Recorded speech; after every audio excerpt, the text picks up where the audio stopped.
लक्ष्मी, ये आज तुम्हें शिव भक्ति का विचार कैसे आया?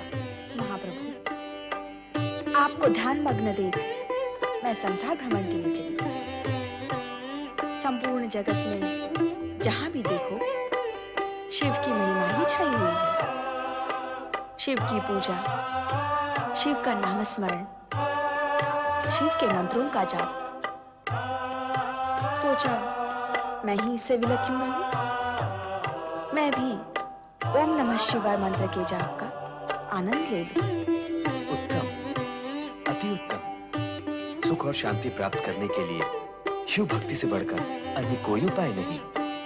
इस नाम में सृष्टि की धड़कन है और सृष्टि धड़कन को लयबद्ध करने वाले भी स्वयं सदाशिव ही हैं। शिव सर्वत्र है, शिव सर्वज्ञ है और शिव भक्तों का सर्वस्व भी है। ये आप कह रहे हैं प्रभु? आप जो जगदीश्वर है, विश्व के पालन करता है?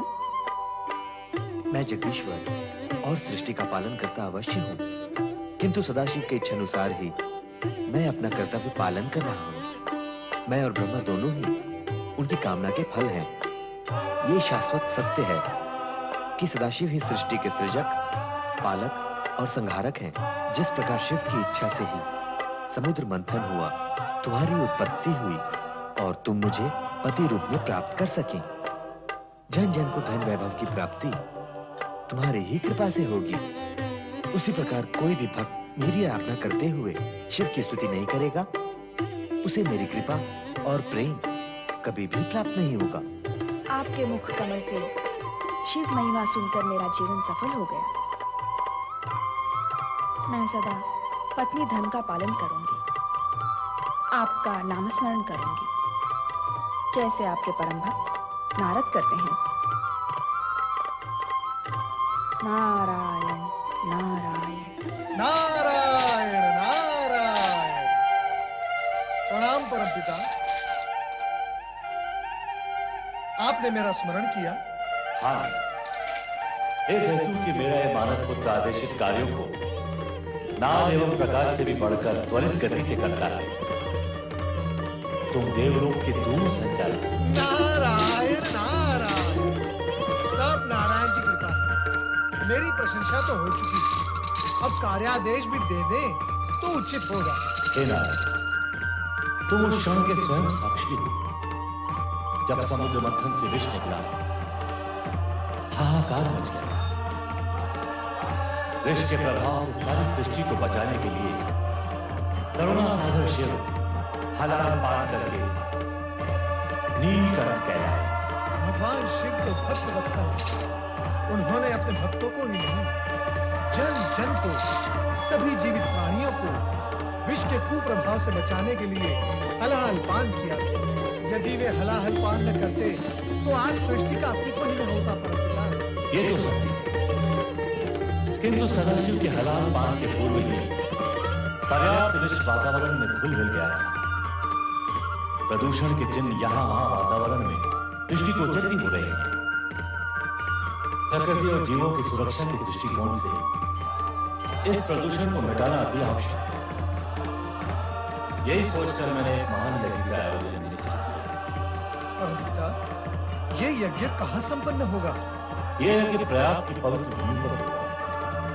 इसमें भाग लेने के लिए सभी देवी देवताओं और ऋषि मुनियों को आमंत्रित करने की मेरी अभिलाषा है और आमंत्रण देने का महत्वपूर्ण कार्य मैं तुम्हें सौंपता हूं। हे परमपिता, इतने महत्वपूर्ण कार्य का इस अकिंचन नारद को सौंपना ये दर्शाता है कि आपके मन में मेरे प्रति कितनी कृपा और स्नेह है। आपके इस स्नेह और कृपा का मैं सदा के लिए आभारी हूँ। इसमें आभार की कोई आवश्यकता नहीं है। ये महत्वपूर्ण कार्य हमने तुम्हें इसलिए सौंपा है क्योंकि श्री हरि विष्णु के परम भक्त होने के नाते तुम सबके प्रिय हो। तुम्हारा कोई कुछ नहीं बिगाड़ सकता। तुम इतने वाक पटु एवं चतुर हो कि कठिन से कठिन कार्य की सहजता से पूर्ण कर देते हो। सब आपके आशीर्वाद का परिणाम है। परमपिता, अब मुझे आज्ञा दी। नारायण नारायण।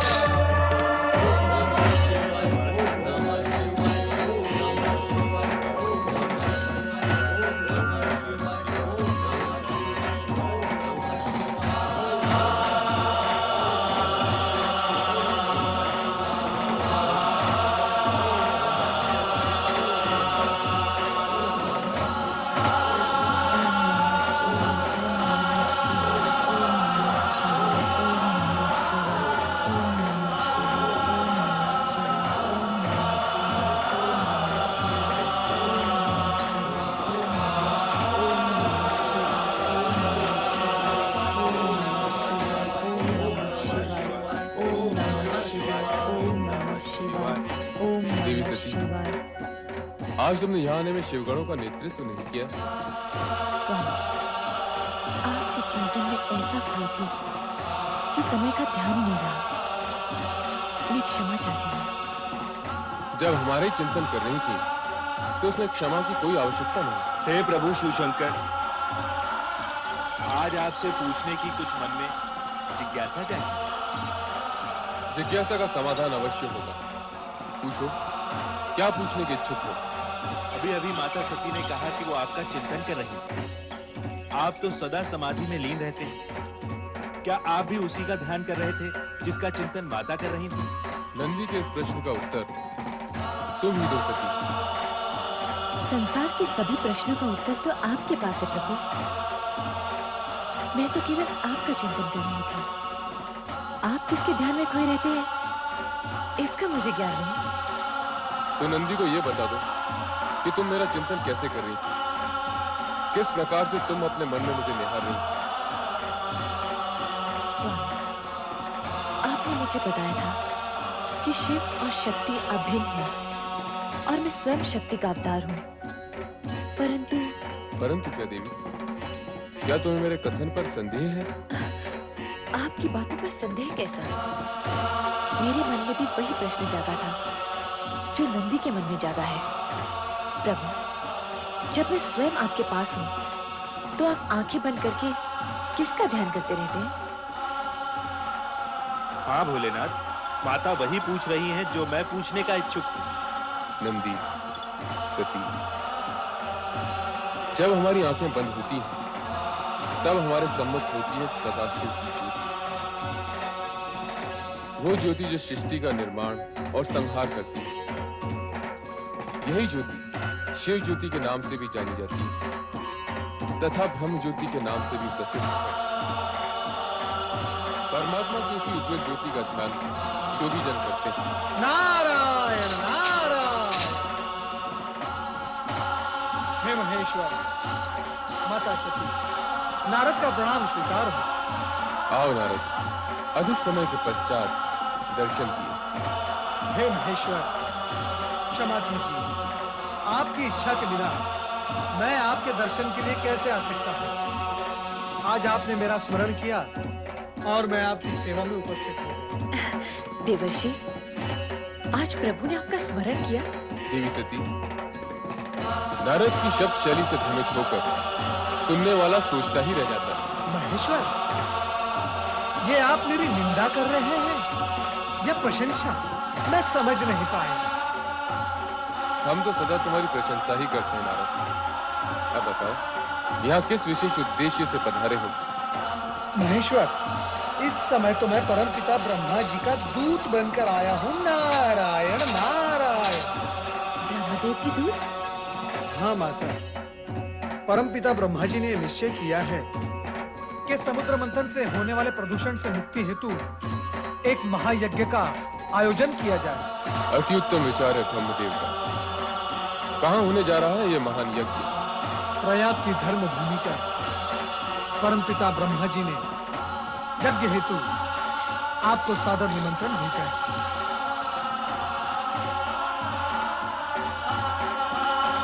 हम अवश्य उस धर्म यज्ञ में सम्मिलित होंगे। आपकी स्वीकृति से मैं धन्य हुआ। अब मुझे आज्ञा दो। देवर्षि, आप इतना शीघ्र जाने की क्यों सोच रहे हैं? जब नारद का उद्देश्य पूर्ण हो जाता है तो वो एक पल भी कहीं नहीं रुकते। शिव शिव शिव शिव शिव शिव शिव, ऐसी बात नहीं है प्रभु। यदि आपकी इच्छा हो तो मैं आपके चरणों में बैठा रहूंगा। अब ये परंतु कैसा? परंतु इस समय मुझे कई महानुभावों को प्रयाग यज्ञ का निमंत्रण देने के लिए जाना है। परम पिता ब्रह्मा जी की ये आज्ञा है कि ये कार्य मैं शीघ्र संपन्न करूं। तो इस शुभ कार्य से हम तुम्हें रोकेंगे नहीं। जाओ, तुम्हारा कल्याण हो। नारायण नारायण। स्वामी, यदि आज्ञा हो तो कुछ पूछो। क्या अब भी कोई प्रश्न शेष रह गया है? स्वामी, क्या प्रयाग यज्ञ में मैं भी आपके साथ सम्मिलित हो सकती हूँ? एक ओर महायज्ञ, दूसरी ओर पुण्य स्थली का तरस परस, दो पुण्य के कार्य एक ही साथ हो जाएंगे स्वामी। नहीं देवी, बिना निमंत्रण कहीं जाना उचित नहीं। यदि उचित समझते तो ब्रह्मदेव अवश्य संदेश भेजते। परम पिता ब्रह्मदेव ने इस यज्ञ के लिए भोलेनाथ के साथ मुझे निमंत्रण क्यों नहीं भेजा? क्या मैं इस योग्य भी नहीं कि इस महान यज्ञ में सम्मिलित हो सकूं? ओम पराय परम तत्वाय स्वाहा। ओम पराय परम तत्वाय स्वाहा। ओम पराय परमात्मने स्वाहा। ओम पराय परमात्मने स्वाहा। ओम पराय परमात्मने स्वाहा। ओम पराय परमात्मने स्वाहा।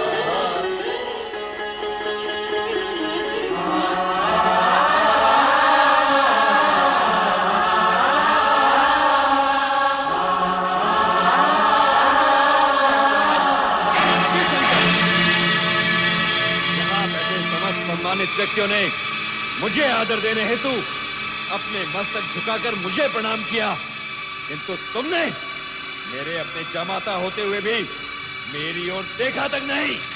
राजन, मैं इस पवित्र प्रयोजन में यज्ञ अग्नि की ओर देख रहा था, जो किसी भी व्यक्ति विशेष से अधिक वंदनीय है। असत्य, अब तुम इस योग्य ही नहीं रह गए हो कि इस यज्ञ की पवित्र अग्नि को अपनी आंखों से भी स्पर्श कर सको। भूतों पिशाचों से सेवित होकर तुम्हारे वेदों कर्म लुप्त हो चुके हैं।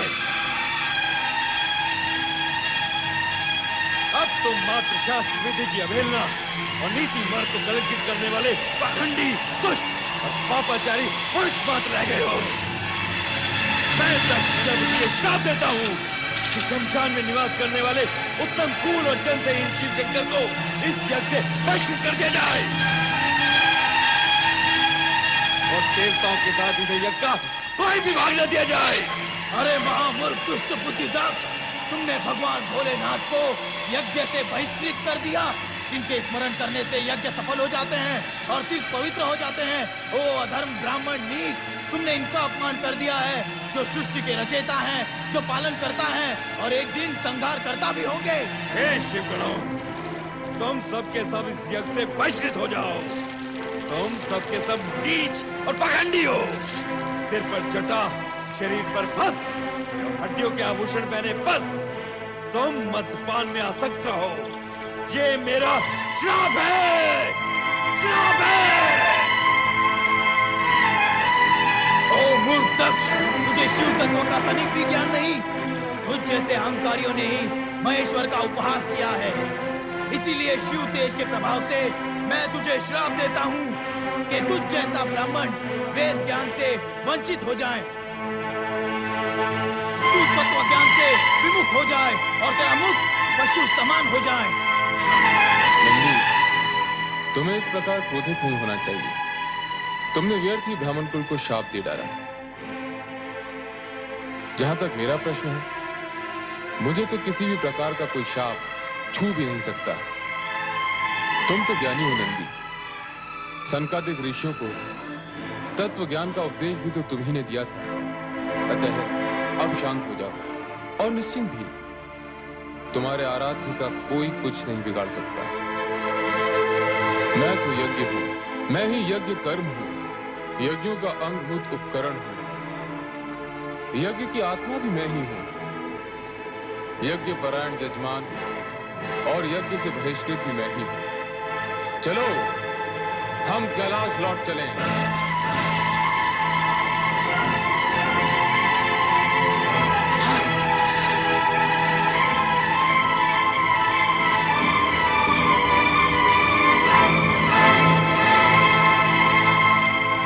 दक्ष, यज्ञ पूर्ण करो। इतना सब कुछ हो जाने के उपरांत इस यज्ञ का आरती क्या रह गया पिताश्री? मेरा चित्त यहाँ से हट चुका है। दक्ष, पुत्र दक्ष, दलित सुनो। चराचर जगतपति शिव शंकर का अपमान करके पुत्र दक्ष ने उचित नहीं किया। अकारण क्रोध का परिणाम अच्छा नहीं होता। क्या हुआ दक्ष? क्या बात है? आप तो यज्ञ में गए थे। यज्ञ करने जाने के उपरांत तो चित्त शांत हो जाता है। और आपका स्वास्थ्य तो ठीक है ना स्वामी? कहे तो राजू वैद्य जी मुझे कुछ नहीं हुआ। दक्ष प्रजापति को कुछ नहीं हो सकता। सर्वनाश के दिन तो आ गए उस अहंकारी भूतनाथ के, जिसने आज भरी सभा में मेरा अपमान किया है। आप जामाता जी की बात कर रहे हैं? क्या किया है उन्होंने जो आप क्रोध में बिफरे जा रहे हैं? क्या नहीं किया उसने? भूत प्रेत निशाचरों के साथ शमशान में रहने वाले उस औगड़ शिव का दुस्साहस तो देखो। बड़े बड़े देवता और ऋषि मुनियों ने जिस दक्ष का अभिवादन किया हो, उसी की उपेक्षा कर डाली उसने। गणमान्य विद्वान या महत्वपूर्ण व्यक्ति के रूप में न सही, ससुर के रूप में तो मुझे नमन कर ही सकता था। हो सकता है उनका पूरा ध्यान उस समय यज्ञ की ओर लगा हो। तुम उस नीच का साथ दे रही हो महारानी, जिसके टेढ़े तिरछे मुख वाले गणों ने मेरा जी भर के अपमान किया है, मेरे ब्राह्मणत्व को ललकारा है, श्राप दिया है मुझे। अवश्य आपने भी कुछ कहा होगा, तभी तो। एक तो तुम हो जो उस चटा झूठधारी नंग धड़ंग जामाता पर अपने हृदय का पूरा प्रेम उड़ेल रही हो, और दूसरे हैं मेरे पिता, जिनके दबाव में आकर मुझे अपनी सती का विवाह उस दुष्ट के साथ करना पड़ा। मेरा वश चले तो। बस कीजिए स्वामी, बस कीजिए। आपका ये शिव क्रोध मुझे किसी अनिष्ट की चेतावनी दे रहा है। भगवान के लिए मुख से एक भी अपशब्द मत निकालिएगा। मुख से कहने से क्या लाभ? अब तो अपमान का बदला अपमान से ही लिया जाएगा। महारानी, मैं शीघ्र एक महान यज्ञ का आयोजन करूंगा, जिसमें मैं तुम्हारे लाडले जामाता को कदापि कदापि आमंत्रित नहीं करूंगा।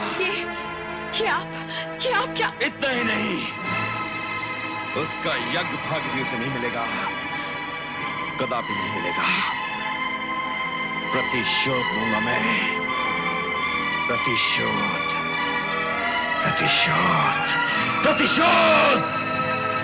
शिव शंकर से प्रतिशोध लेने के लिए निश्चय कर चुके हठधर्मी और क्रोधी पुत्र दक्ष से पिता ब्रह्मदेव ने प्रयाग यज्ञ तो किसी प्रकार संपूर्ण करवा लिया,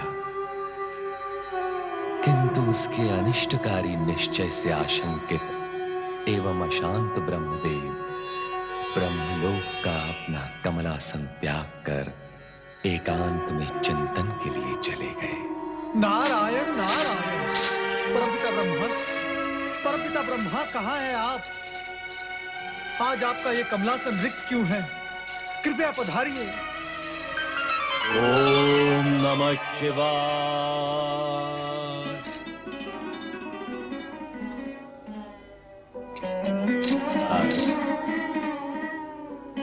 प्रणाम परमपिता। क्या बात है, तुम इतने व्यग्र क्यों हो रहे हो? आश्चर्य तो इसी बात का है कि आप व्यग्र नहीं हैं। आपके द्वारा आयोजित प्रयाग यज्ञ में इतना बड़ा अपमान और शापकांड हुआ और आप शांत हैं? और परमपिता, आप मुझे ये बताएं कि आप अपना आसन छोड़कर कहां चले गए थे? किसी अनिष्ट की आशंका से बचने के लिए एकांत में चिंतन कर रहा था नारद। परमपिता, आपका ये कमलासन चिंतन का ही तो केंद्र है। चिंतन के लिए यहाँ से अदृश्य होने का प्रयोजन? ये तो मैं तुम्हारी पुकार पर चला आया, अन्यथा मुझे यहाँ से कुछ समय के लिए अदृश्य रहना था। परमपिता, इसका कारण? पहले मेरे इस प्रश्न का उत्तर दो कि तुम स्वयं प्रयाग यज्ञ के संदेशवाहक होकर भी प्रयाग यज्ञ में उपस्थित क्यों नहीं हुए? नारायण नारायण। परमपिता, आप मेरी विवशता समझ सकते हैं। श्री हरि विष्णु ने जब यह आशंका व्यक्त की कि उस यज्ञ में कुछ अनिष्ट होने जा रहा है, तो उनकी आज्ञा अनुसार मैं वहां उपस्थित नहीं हुआ। परमपिता, अब आप ही बताएं कि भगवान शिवशंकर का अपमान मैं कैसे देख सकता था? आप समझा। परमपिता, एक बात मेरी समझ में नहीं आई।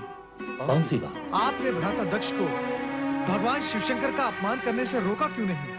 इस हेतु कि वो भभूतधारी औगड़ नाथ अपमान और शाप के योग्य ही है। नारायण नारायण। ऐसा अशुभ बोलकर अपने सर्वनाश को आमंत्रण न दो भ्राता दक्ष। सर्वनाश? सर्वनाश तो उसी का होगा जो सर्वनाश के योग्य है। हम दक्ष प्रजापति हैं, सारी प्रजा के पालन करता। हमारा अपमान करने वाले को अपमान का दंड भुगतना ही होगा नारद। दक्ष, क्रोध के आवेश में आकर तुमने यज्ञ भूमि में जो अनर्थ कर डाला, उसका तुम्हें तनिक भी दुख नहीं है। अब क्या क्या करने आए? परमपिता, हम यहाँ आए दक्ष यज्ञ के निमंत्रण हेतु। दक्ष यज्ञ? कैसा दक्ष यज्ञ? परमपिता, आपने अपना वो यज्ञ हमसे बलपूर्वक पूर्ण करवाया, उससे हम संतुष्ट नहीं है। इस कारण हमने निश्चय किया है कि दक्ष भूमि कनखल में एक महान यज्ञ का आयोजन किया जाए। नारायण नारायण, इस यज्ञ का प्रयोजन? नारद, ये आवश्यक तो नहीं कि हम तुम्हारे हर प्रश्न का उत्तर दें, परंतु यदि आयोजन का कारण जानना ही है तो सुनो। दक्ष यज्ञ का आयोजन करके हम शिव को सदा सदा के लिए सभी यज्ञों से बहिष्कृत कर देंगे। हम इस यज्ञ के द्वारा शिव से अपने अपमान का प्रतिशोध लेंगे। दक्ष, शिव तो साक्षात परम ब्रह्म है, तुम उन्हें क्या बहिष्कृत करोगे? ऐसा अनुचित विचार भी अपने मन से निकाल दो। हमारा ये विचार ही नहीं, अटल निश्चय है परमपिता। हम अभी श्री हरि विष्णु को निमंत्रण देकर आ रहे हैं और हमने उन्हें ये शपथ दिलाई है कि उन्हें हमारे इस यज्ञ में सम्मिलित होना ही होगा, जिसमें कैलाशपति शिव का कोई स्थान नहीं होगा। परमपिता, नारायण नारायण, भगवान शिव महेश्वर होने के साथ साथ आपके जमाता है और आपकी पुत्री सती के पति भी। उन्हें आप यज्ञ से बहिष्कृत कैसे कर सकते हैं? तुम चुप रहो नारद। हाँ? हमने शिव को इस यज्ञ से ही नहीं, अपने जीवन से भी बहिष्कृत कर दिया है। पिताश्री, आप समय से पूर्व यज्ञ में पहुंचकर पूरी व्यवस्था का संचालन कीजिए, हम यही कहने आए हैं। प्रणाम पिताश्री। नारायण नारायण, इतना क्रोध, इतना अभिमान, अवश्य दक्ष प्रजापति के सर पर दुर्भाग्य मंडरा रहा है। शिव के प्रति तीव्र रोष उन्हें कहीं का नहीं रखेगा। परमपिता, मेरी आपसे प्रार्थना है कि उस यज्ञ में आप सम्मिलित न हो। हम अपने ही पुत्र के यज्ञ में सम्मिलित नहीं हो, यह कैसे हो सकता है नारद? हमें जाना ही होगा। परमपिता, आपने एक बार तो भगवान शिवशंकर का अपमान देख लिया, क्या दूसरी बार आप वही देखने के इच्छुक हैं? उचित यही होगा कि आप उस यज्ञ का बहिष्कार करें। दुविधा में न डालो नारद, हमें अपने कर्तव्य का पालन करने दो। हमें तो बस इतना ज्ञात है कि हर कार्य शिव की इच्छा अनुसार ही होता है। पता नहीं इस बार शिव की इच्छा क्या है। दक्ष के मन में जो इतना भयंकर क्रोध भड़क रहा है, वो बता रहा है कि सदाशिव इस यज्ञ के माध्यम से कोई विशेष कार्य संपन्न कराने के इच्छुक है। वो कार्य क्या है, ये हमें भी चाहिए। नारायण नारायण, परमपिता, यदि आपको ज्ञात नहीं है तो कैलाश जाकर स्वयं भगवान शिवशंकर से पूछ लीजिए। नहीं नारद, दक्ष के पिता होने के नाते हम भी उत्तरदायी हैं। भगवान शिव के पास जाने का ये उचित अवसर नहीं है। हमें स्वयं श्री हरि विष्णु के पास जाकर इस विषय में परामर्श करना है। जैसी आपकी इच्छा, परंतु मैं इस अनर्थकारी यज्ञ को रोकने का पूर्ण प्रयत्न करूंगा। नारायण नारायण। देवादिदेव महादेव ने प्रयाग यज्ञ में दक्ष को श्राप न देकर अपने पराग पर ब्रह्म होने का परिचय दिया है, परंतु उस अज्ञानी दक्ष को यह ज्ञात नहीं कि शिव का सम्मान संपूर्ण त्रिलोक्य का सम्मान है और शिव का अपमान संपूर्ण ब्रह्मांड का अपमान है। दक्ष को तो मुझे अपना पुत्र कहने में भी लज्जा आती है, लज्जा। चतुरानन, जिसे लाज आनी थी वो तो सर उठाकर घूम रहा है। दक्ष मेरे पास आमंत्रण लेकर आया था, उसने स्वयं एक और महायज्ञ का आयोजन किया है। आप वहां जाएंगे नाथ? अभी कोई निर्णय नहीं किया। हे नारायण, मेरे विचार से तो हम दोनों को वहां पहुंचना आवश्यक है, क्योंकि हो सकता है कि यज्ञ के आड़ में दक्ष शिव विरोधी कोई नाटक खेलने जा रहा हो। प्रभु, ब्रह्मा जी की बात में औचित्य है, मैं भी उनकी बात का समर्थन करती हूँ। उचित है देवी, हम दक्ष यज्ञ में कनखल अवश्य जाएंगे। क्या कह रहे हैं आप? यज्ञ के लिए सबको आमंत्रण भेजा जा चुका है। हाँ महारानी वीरणी, कैलाशपति भगवान शिव, सती और शिव भक्त ऋषियों को छोड़कर शेष सबको यज्ञ में पधारने की सूचना दे दी है। अर्थात महाराज अपनी हट पर अड़े रहना चाहते हैं। उन्होंने इसके दुष्परिणामों की ओर तनिक भी ध्यान नहीं दिया है। कहाँ है महाराज? जी वो भगवान विष्णु और परमपिता ब्रह्मा को निमंत्रण देने स्वयं गए थे। तो फिर शिव सती को बुलाने मैं कैलाश जाऊंगी। मैं ये अन्याय कदापि नहीं होने दूंगी, कदापि नहीं। ये हम क्या सुन रहे हैं महारानी? तुम हमारी इच्छा के विरुद्ध कैलाश जाओगी? हमारी पुत्री सती और जमाता शिव इस यज्ञ से वंचित रहे, ये मैं नहीं देख सकती। यदि आप निमंत्रण नहीं भेजते तो मुझे स्वयं वहां जाना होगा और मैं अवश्य जाऊंगी। महारानी, हमारी आज्ञा के उल्लंघन का परिणाम जानती हो। हमारा क्रोध तुम्हें इसी समय जलाकर भस्म कर सकता है। हमारी बेटी सती और शिव के साथ के संबंधों को भस्म करने से पहले आप मुझे भस्म कर दें। यदि आपका क्रोध शांत नहीं हो सकता तो क्या अर्थ है इस यज्ञ का? क्यों कर रहे हैं आप ये यज्ञ? हम संसार के सबसे बड़े सत्ताधारी हैं। हम जो चाहे वो कर सकते हैं। हमारे अधिकारों को चुनौती देने वाली तुम होती कौन हो? नारायण नारायण, शांत हो जाइए भ्राताध्यक्ष। आपका क्रोध जग प्रसिद्ध है, परंतु यज्ञ करने वाले को क्रोध करना शोभा नहीं देता। नारद, तुम यहाँ भी चले आए? नारायण नारायण, मैं तो बिना निमंत्रण के ही हर कहीं पहुंच जाता हूँ भ्राताध्यक्ष। इसके लिए न आश्चर्य की आवश्यकता है न क्रोध की। देवर जी, देख रहे हैं ना इनका हठ। आप ही बताइए, शिव शंकर को बुलाए बिना क्या कोई यज्ञ पूर्ण हो सकता है? कदापि नहीं। शिव जी के बिना यज्ञ अधूरा ही नहीं, अनिष्टकारी भी है। भ्राताध्यक्ष, इसीलिए मैं आपको यहाँ सावधान करने के लिए आया हूँ। या तो शिवसती को निमंत्रण भेजिए या इस यज्ञ का विचार ही त्याग दीजिए। ऐसे शिव विहीन यज्ञ से किसी का कोई भला नहीं होने वाला। ये यज्ञ होगा और शिव सती के बिना होगा। ये हमारा निश्चय है और हम अपने अटल निश्चय को कदापि नहीं बदलेंगे। नारद जी की बात मान लीजिए, शिव सती को आमंत्रण भेज दीजिए स्वामी। अभी भी देर नहीं हुई है। यदि आपको शिव जी के पास कैलाश जाना स्वीकार नहीं है तो मैं चला जाऊंगा आपका भाई होने के नाते। भावज वीरणी की बात मान लीजिए भ्राता। एक तो तुम बिना बुलाए हमारा क्रोध जगाने यहाँ चले आए हो, दूसरे यज्ञ में हस्तक्षेप करने का साहस कर रहे हो। नारद, हम कहते हैं चले जाओ यहाँ से, चले जाओ। आप ये क्या कर रहे हैं स्वामी? देवर्षि नारद आपके भ्राता होने के साथ साथ सबके पूज्य भी हैं। नारायण नारायण, विनाश काले विपरीत बुद्धि। किसी ने ठीक ही कहा है, जब विनाश समीप आता है तो बुद्धि भी विपरीत हो जाती है। अब मैं ना आपके इस महल में आऊंगा ना आपके उस अनिष्टकारी यज्ञ में। भावज वीरणी, अब आज्ञा दीजिए। भगवान भोलेनाथ आपका कल्याण करेंगे। नारायण नारायण।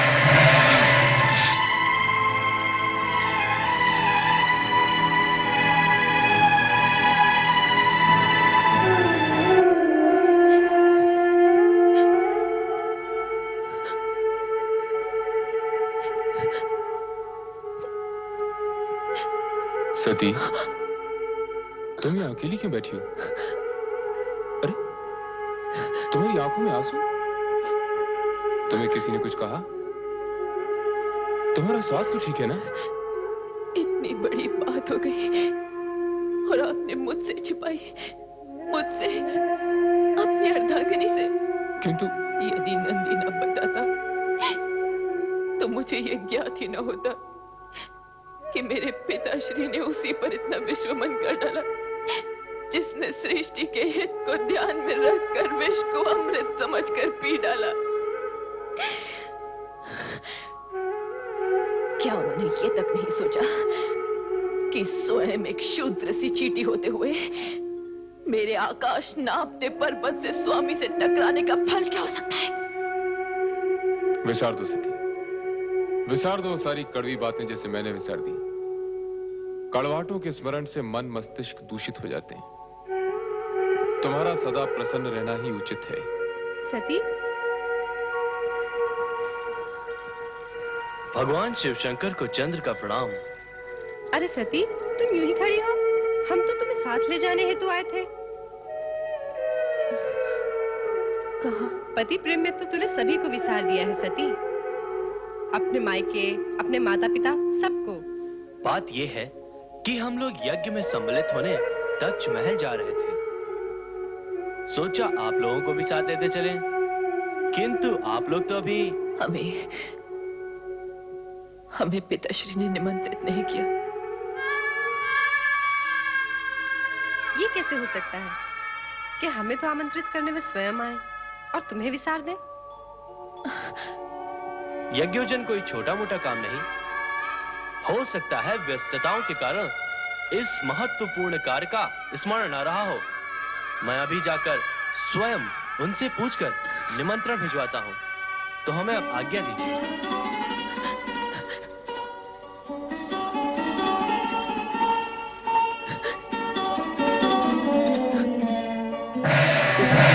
अनुचित व्यवहार ने मेरे हृदय को व्यथित कर दिया है। मैं स्वयं नहीं समझ पा रही हूँ कि स्थिति का परिणाम क्या होगा। ओम